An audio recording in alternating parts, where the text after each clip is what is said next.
Hello, everyone. It's Mr. Joe, and I'm here to talk to my juniors about some SAT stuff.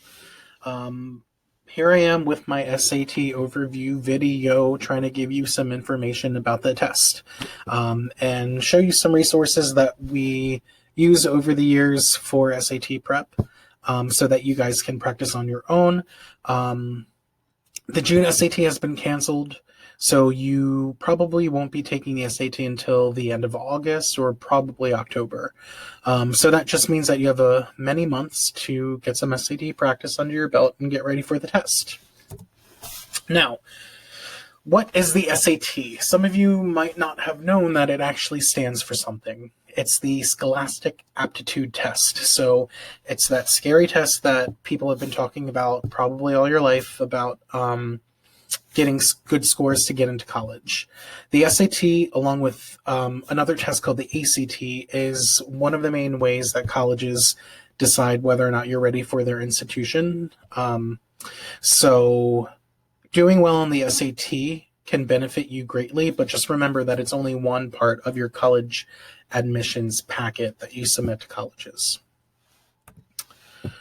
So, what's on the SAT test? What are the sections?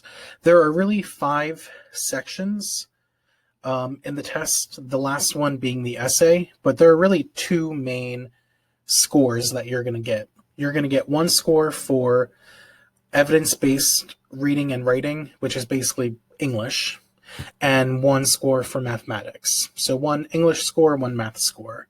But each of those, the English and math, break down into 2 different sections that we'll go into. So essentially, the most you can get in each of those, the 2 English and math scores will be 800. That's the most you can get. The least you can get is 200, so that means your total SAT score will only be between 400 and 1,600 points. Your essay is graded differently.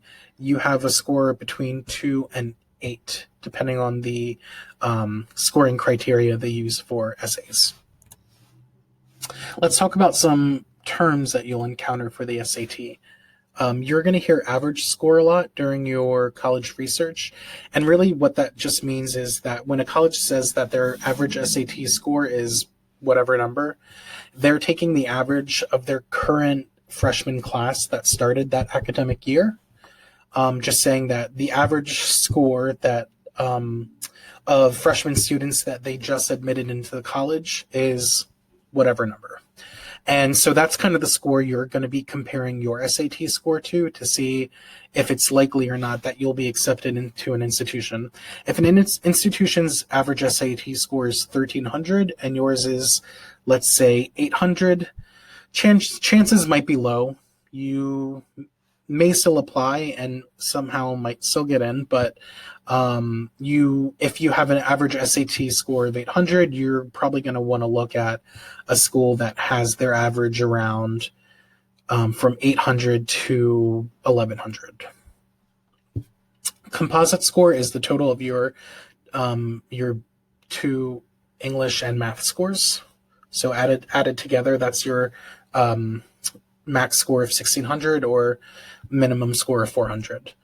Super score just means that if you take 2 SAT tests, the score that schools will use is the highest score of whatever English and math scores you have. So let's say you get a 500 in English and a 500 in math for one section, and then you get a score of 600 in English and 400 in math. They're just going to take the highest math score and the highest English score from both the tests and put the highest scores together. It's not just they'll look at one test from one day and another test from the other day. So that's nice.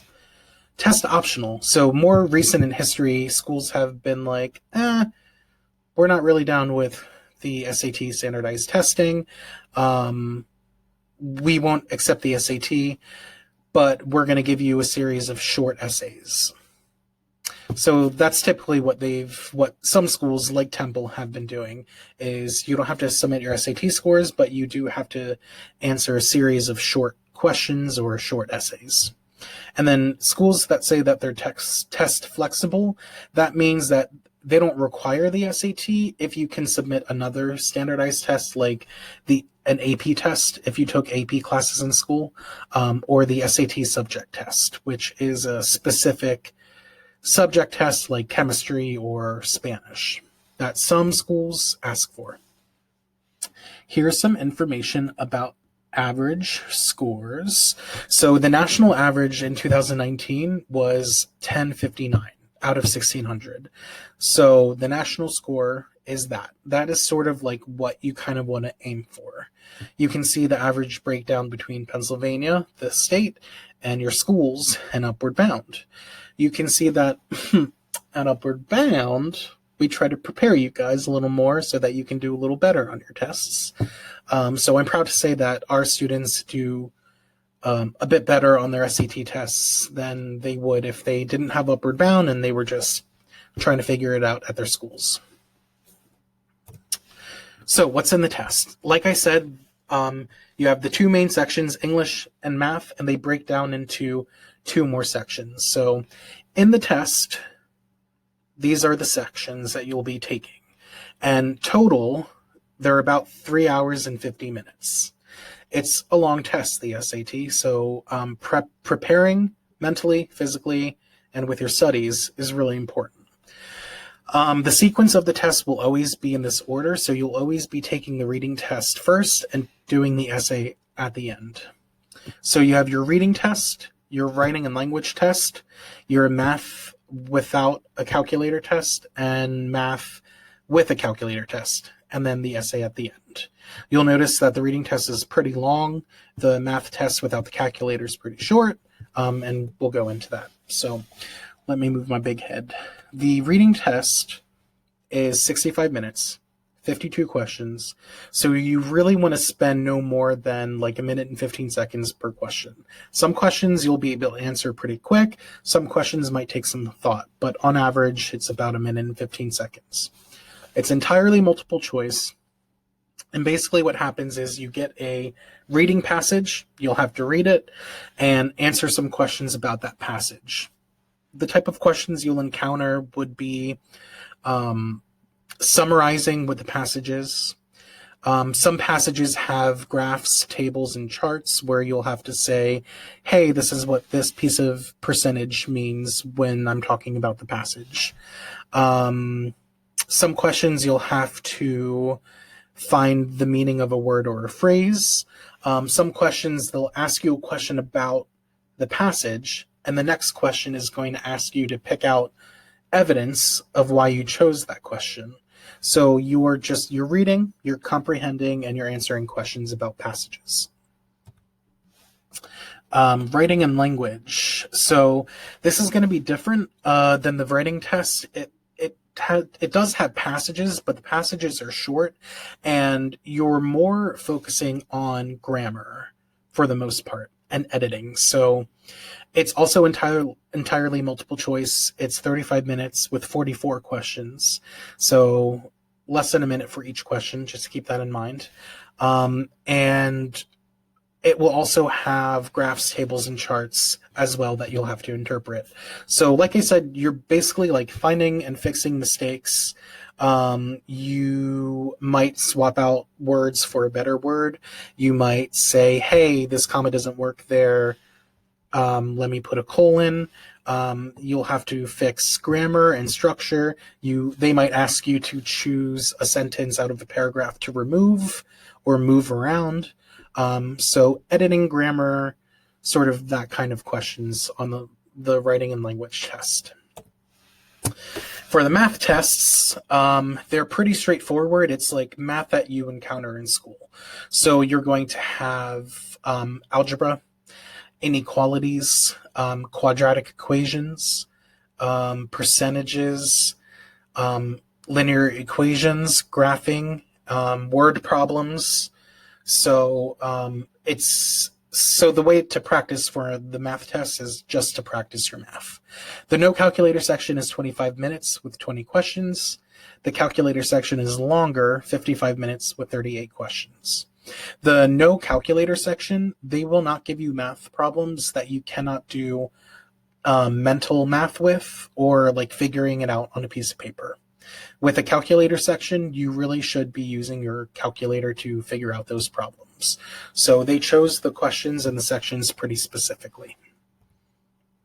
And lastly, we have the essay.